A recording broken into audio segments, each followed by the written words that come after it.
Sign up for free now and never miss the top royal stories again. Subscribe. Invalid email. We will use your email address only for sending you newsletters. Please see our privacy notice for details of your data protection rights. The summer holiday singer, who celebrated his 80th birthday last month, was first honored by the Queen with an OBE in 1980. He received the further honor of a knighthood 15 years later, which he described as one of the greatest days of my life.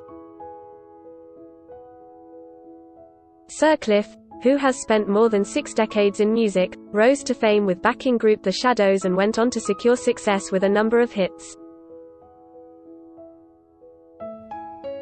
The star, who was due to go on tour before the coronavirus pandemic, gave insight into the magical day that he was knighted and the shock he felt over a passing comment.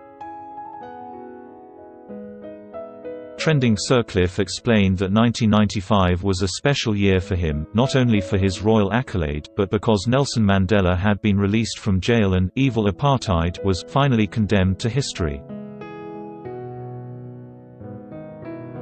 His OBE was such a shock to the star, who considered it a big deal and privilege, and claimed to have never imagined that a knighthood was on the cards.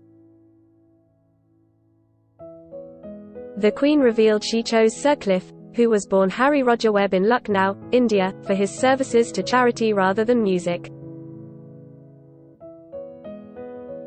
In the singer's new book, The Dreamer, which was released last month, he wrote, "It's the ultimate honor and that was exactly what it felt like." Sir Cliff noted that knighthoods are given at the Queen's discretion after a nomination from the public, which made it even more special because people were rooting for him. On June 14, he took his sisters Jackie, Joan and Donna, who sadly passed away in 2016, to Buckingham Palace but admitted he wished his father, who died in 1961, was able to see his achievement. Shortly before he was knighted, he recalled being told how to act during the royal ceremony and was shocked by the instructions of a courtier. Sir Cliff recalled, "The guy showed me a small kneeling stool with a handle, which was to be set in front of the tiny raised dais where the Queen would stand to knight me. Justin, Cliff Richard, misconception over Tom Jones' friendship exposed. I'd advise you to make use of the handle, sir, he advised me. I was a little affronted. How old did he think I was? Oh, I don't think I'll need that, I said briskly. I have seen people who are so nervous that they fall onto the stage, sir, he said. I would use it. Despite his protests, Sir Cliff remembered leaning onto the cushion with a slightly trembling right knee and gripped the handle tightly during the ceremony. When he arose, after the ceremonial sword had been tapped on both shoulders and the chain put around his neck, the Queen told him it had been a long time coming.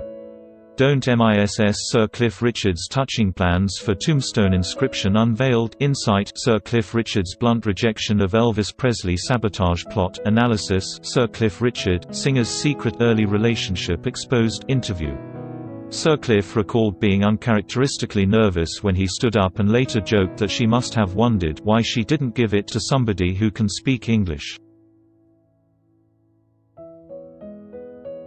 He wrote, I said, well, Lord knows what I said. My brain had frozen and I mumbled some utter gibberish. She just smiled, sympathetically, I think.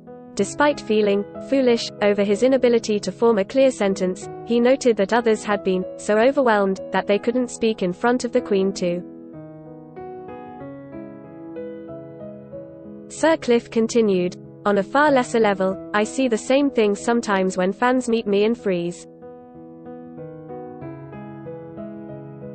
And I would certainly have been the same had I ever met Elvis. Cliff Richard, The Dreamer was published by Ebury Press last month and is available here.